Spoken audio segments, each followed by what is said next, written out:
Sunday ശാലോമിലേക്ക് സ്വാഗതം. ഞാൻ Jose John Mallikassery. Donald ട്രംപിന്റെ സ്പെഷ്യൽ എമിസറി സ്റ്റീവ് വിറ്റ്കോഫ് മുൻകൈയെടുത്ത് ഖത്തറിനെയും ഈജിപ്തിനെയും പ്രഷറൈസ് ചെയ്ത് ഇസ്രായേലിനെയും ഹമാസിന്റെയും ഇടയിൽ നടപ്പാക്കിയ വെടിനിർത്തൽ കരാറിന്റെ ഒന്നാം ഘട്ടം പൂർത്തിയായി. അവസാന ഭാഗമായി കൈമാറേണ്ടിയിരുന്ന 4 ഡെഡ് ബോഡികൾ ഹമാസ് ഇസ്രായേലിന് വിട്ടുകൊടുക്കുകയും ഇസ്രായേൽ ആവശ്യപ്പെട്ട കണ്ടീഷൻസ് അവർ പാലിക്കുകയും ചെയ്തതോടെ ഇസ്രായേൽ പിടിച്ചു വച്ചിരുന്ന 600 പ്രിസണേഴ്സിനെ വിട്ടയക്കുവാൻ തയ്യാറായി.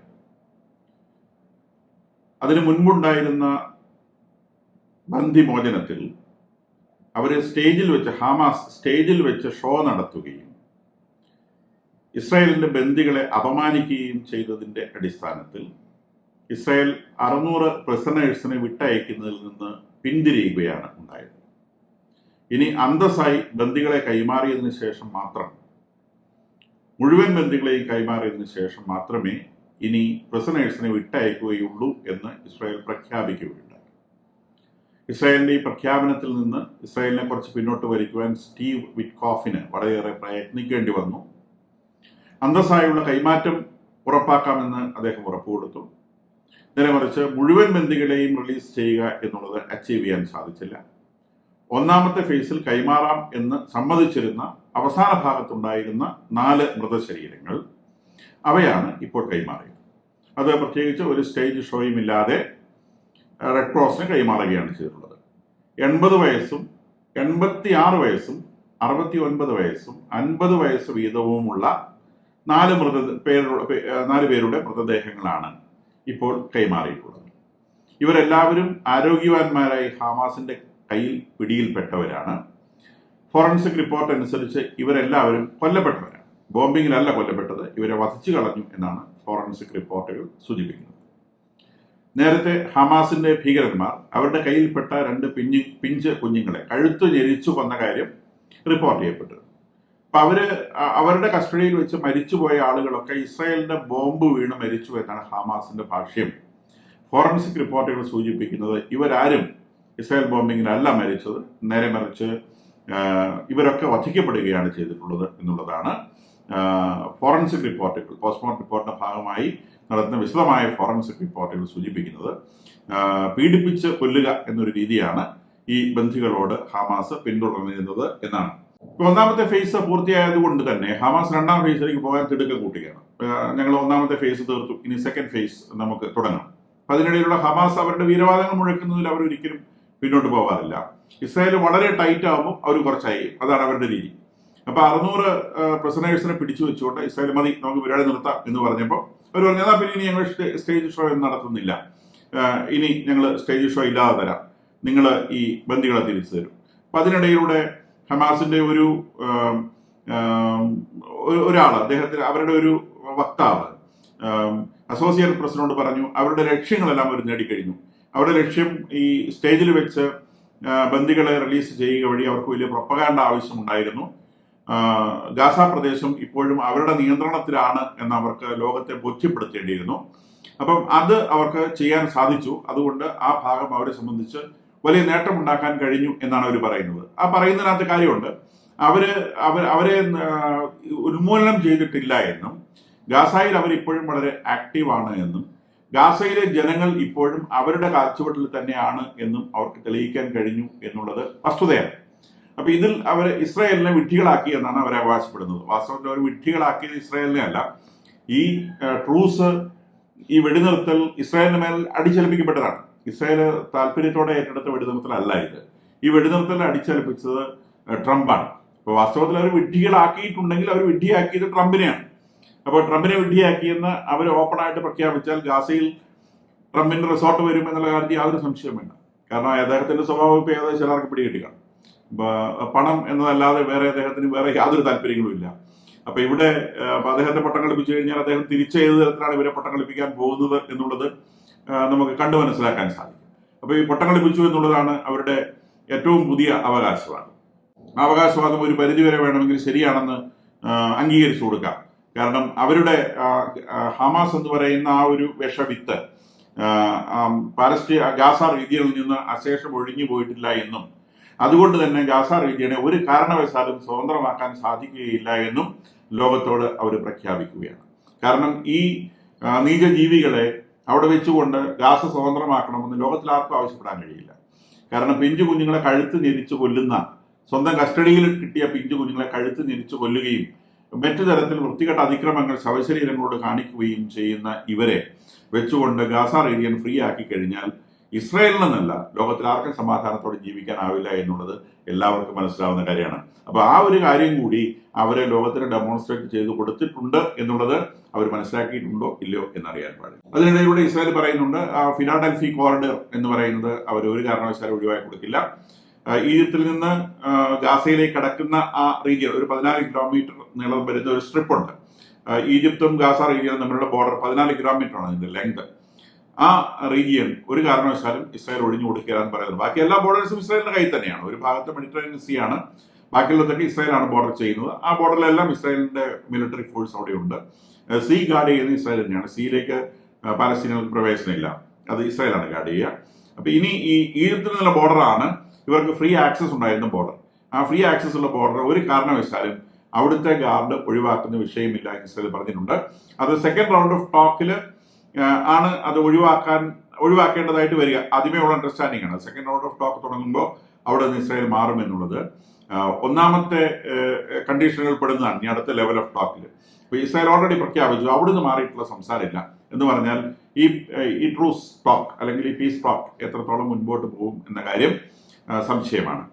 സെക്കൻഡ് സ്റ്റേജിലേക്ക് കടക്കുന്നതിനെ കുറിച്ച് യാതൊരു സൂചനയും ഇസ്രായേൽ നൽകുന്നില്ല. ഹമാസ് ഞങ്ങൾ റെഡി എന്ന് പറഞ്ഞ് നിൽക്കുന്നുണ്ട്.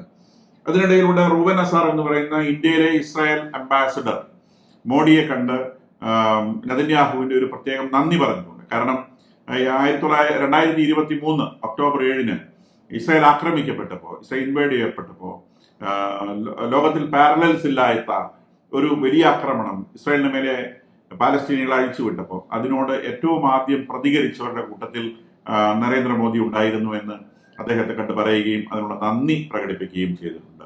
അത് ഇസ്രായേൽ എന്നും ഇന്ത്യയോട് കടപ്പെട്ടിരിക്കുന്നുവെന്ന് പ്രധാനമന്ത്രി നരേന്ദ്രമോദിയോട് അംബാസഡർ വഴി നെതന്യാഹു ഉറപ്പ് കൊടുത്തിട്ടുണ്ട്.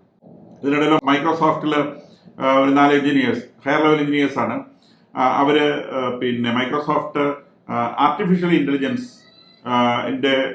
ചില ഉപകരണങ്ങൾ ബോംബിംഗ് സൈറ്റുകൾ ലൊക്കേറ്റ് ചെയ്യാൻ വേണ്ടി ഇസ്രായേലിന് പ്രൊവൈഡ് ചെയ്തു എന്നതിന്റെ പേരിൽ അവർ പ്രതിഷേധ സൂചകമായ ഒരു ബനിയൻ ധരിച്ചുകൊണ്ട് മൈക്രോസോഫ്റ്റ് സിഇഒ സത്യ നദല്ല വിളിച്ച ഒരു മീറ്റിംഗിൽ പങ്കെടുക്കുകയുണ്ടായി. മീറ്റിംഗ് തീരുന്നതിന് മുമ്പ് തന്നെ ആ 4 പേരെയും മൈക്രോസോഫ്റ്റ് ടെർമിനേറ്റ് ചെയ്തു. ആർട്ടിഫിഷ്യൽ ഇന്റലിജൻസിന്റെ എക്യുപ്മെന്റ്സ് ഗാസയിലും ലെബനോണിലും ബോംബ് ചെയ്യേണ്ട സൈറ്റുകൾ ലൊക്കേറ്റ് ചെയ്യാൻ കൊടുത്തു എന്നുള്ളതാണ് ഇവര് പ്രതിഷേധ സൂചകമായുള്ള ടീഷർട്ടുകൾ ധരിക്കാൻ കാരണമായിട്ടുള്ളത്. ഇപ്പം മൈക്രോസോഫ്റ്റിന്റെ ഇതിനോടുള്ള പ്രതികരണമാണ് ഇതിൽ നിന്ന് വ്യക്തമായി വരുന്നത്. അതിനിടയിലൂടെ ഇന്റർനാഷണൽ അറ്റോമിക് എനർജി ഏജൻസി പറയുന്നു ഇറാനിൽ ഇടപെടേണ്ട സമയം എപ്പോഴോ അതിക്രമിച്ചിരിക്കുന്നു. ബോംബ് ഗ്രേഡ് യുറേനിയം അവർ പ്രിപ്പയർ ചെയ്തിട്ടുണ്ട്. ഏകദേശം 247 കിലോഗ്രാം 60% പ്യൂരിഫൈഡ് യുറേനിയം അവരുടെ കയ്യിലുണ്ട്. നിശ്ചയിക്കാനാവാത്ത ഒരു little amount 90% purified, that means bomb grade uranium അവരുടെ കയ്യിലുണ്ട്.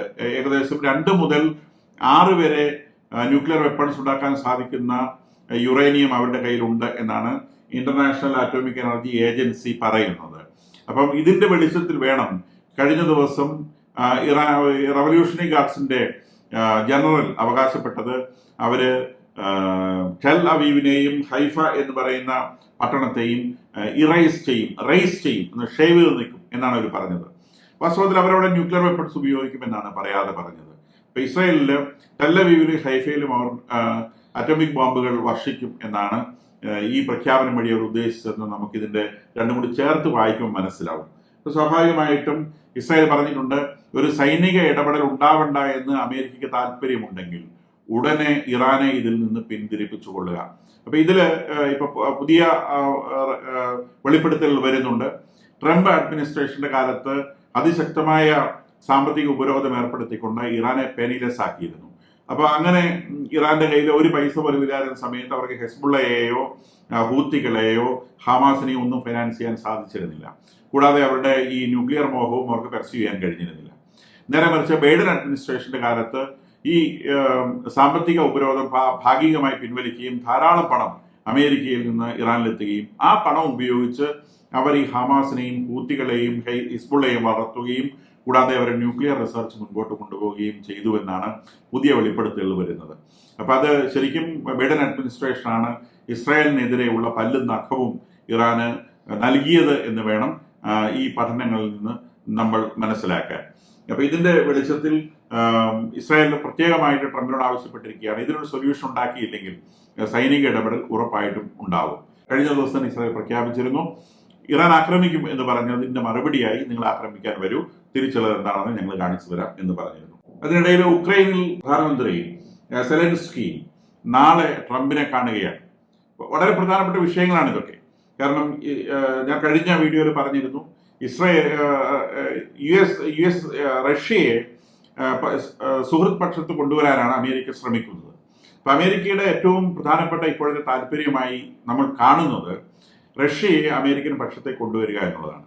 അപ്പൊ അതിന്റെ പ്രധാനപ്പെട്ട റീസൺ ഇറാന്റെ തലവെട്ടുക, ചൈനയുടെ തലവെട്ടുക. അപ്പൊ അമേരിക്കയെ സംബന്ധിച്ച് അവർ ഏറ്റവും പ്രധാനപ്പെട്ട ശത്രുക്കളായി കാണുന്നത് ഇറാനെയും ചൈനയുമാണ്. അപ്പൊ ഇറാനും ചൈനയ്ക്കും റഷ്യയിൽ നിന്ന് ഒരു സഹായവും കിട്ടുന്നില്ല എന്ന് ഉറപ്പാക്കാനാണ് അമേരിക്ക ശ്രമിക്കുന്നത്. ഇപ്പം ഇറാന്റെ ഈ ന്യൂക്ലിയർ ബോംബ് ഡെവലപ്മെന്റിന്റെ കാര്യം പറയുമ്പോൾ തന്നെ യുറേനിയം ടെട്രാ ഫ്ലൂറൈഡ് ആണ് അവർ ഇതിനു വേണ്ടി ഉപയോഗിക്കുന്ന മെറ്റീരിയൽ. പ്ലൂട്ടോണിയം അല്ല, യുറേനിയം ടെട്രാ ഫ്ലൂറൈഡ് ആണ്. ഈ യുറേനിയം ടെട്രാ ഫ്ലൂറൈഡിന്റെ റോ മെറ്റീരിയൽ എവിടെ നിന്ന് കിട്ടുന്നു എന്നുള്ളത് ഇപ്പോഴും അറിയാൻ പാടില്ല. അപ്പൊ അത് മോസ്റ്റ് പ്രോബബ്ലി അത് റഷ്യയിൽ നിന്ന് വരുന്നു എന്ന് വേണം ഊഹിക്കാൻ, അല്ലെങ്കിൽ റഷ്യയിൽ നിന്ന് അത് കൊറിയയിൽ പോയിട്ട് അവിടെ നിന്ന് ഇങ്ങോട്ട് വരുന്നു എന്ന് വേണം ഊഹിക്കാൻ, അല്ലെങ്കിൽ ഒറിജിനൽ സോഴ്സ് റഷ്യ ആണെന്ന് വേണം വിചാരിക്കാൻ.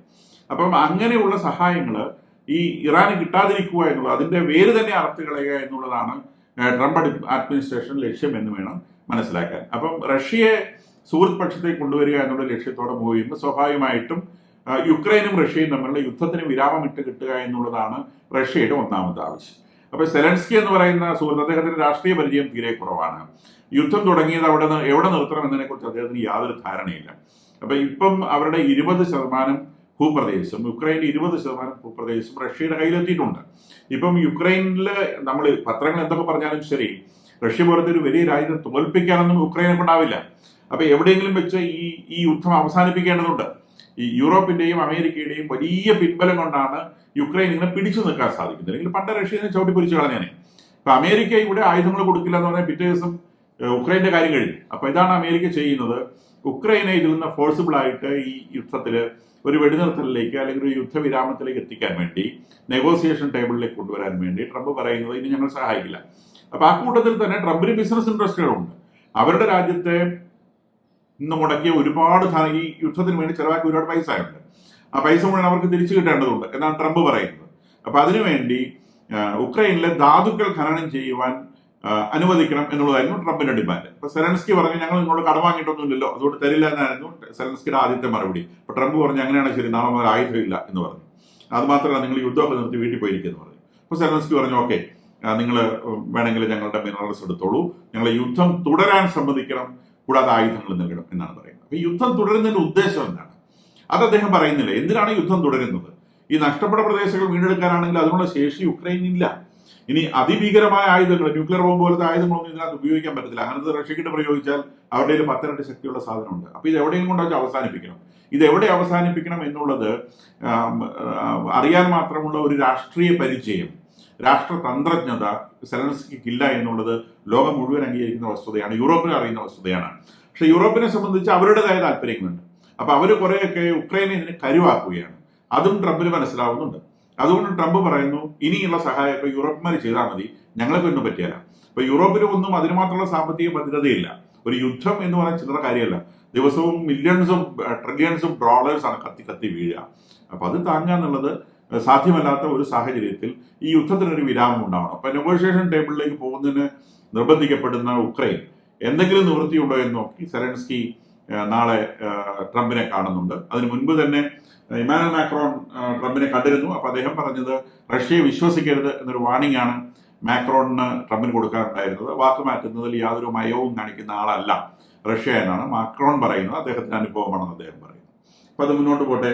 എന്തായാലും ഏകദേശം $50,000 കോടി വില വരുന്ന മിനറൽ ശേഖരം അമേരിക്കയുമായി ഷെയർ ചെയ്യണം എന്നാണ് ഉക്രൈനോട് ട്രംപ് ആവശ്യപ്പെടുന്നത്. അത് സെലൻസ്കി സമ്മതിച്ചിട്ടുണ്ട്. ഇതിനകത്ത് എയ്റോസ്പേസിന് ഉപയോഗിക്കുന്ന ഇലക്ട്രിക് കാർ ബാറ്ററികൾക്ക് ഉപയോഗിക്കുന്ന ഇലക്ട്രോണിക് ഐറ്റംസിന് ഉപയോഗിക്കുന്ന ഒരുപാട് എലമെന്റ്സ് മിനറൽസ് ഉണ്ട്.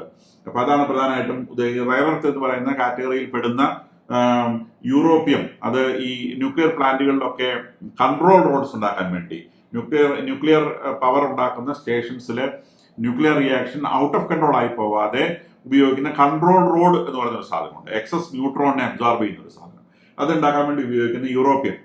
അതുകൂടാതെ ഡിസ്പ്രോസിയം, ഗാഡോലിനിയം, പ്രസിയോഡീമിയം എന്ന് പറയുന്ന 3 എലമെന്റ്സ്, ഇതൊക്കെ റയർ എർത്തിൽ പെടുന്നതാണ്.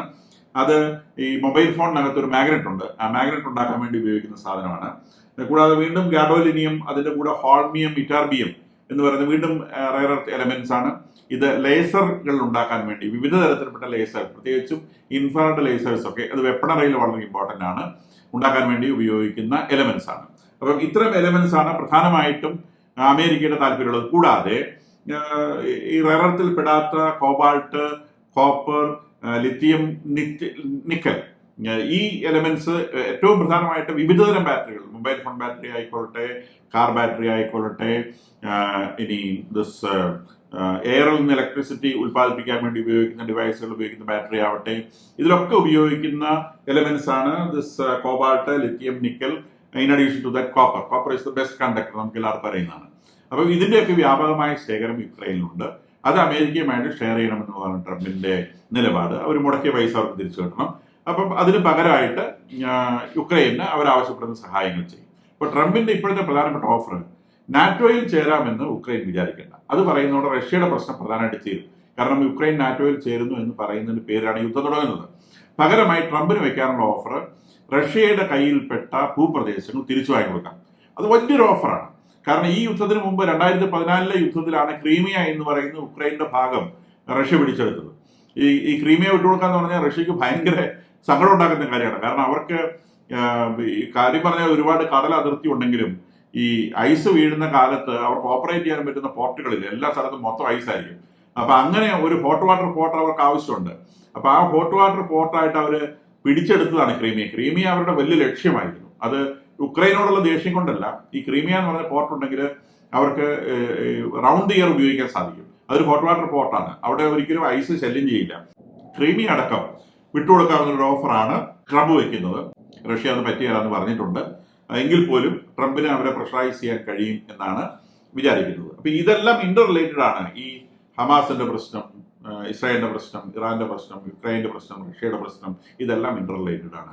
ഇതെല്ലാം നല്ല നിലയിലേക്ക് എത്തും എന്ന് വിചാരിക്കും.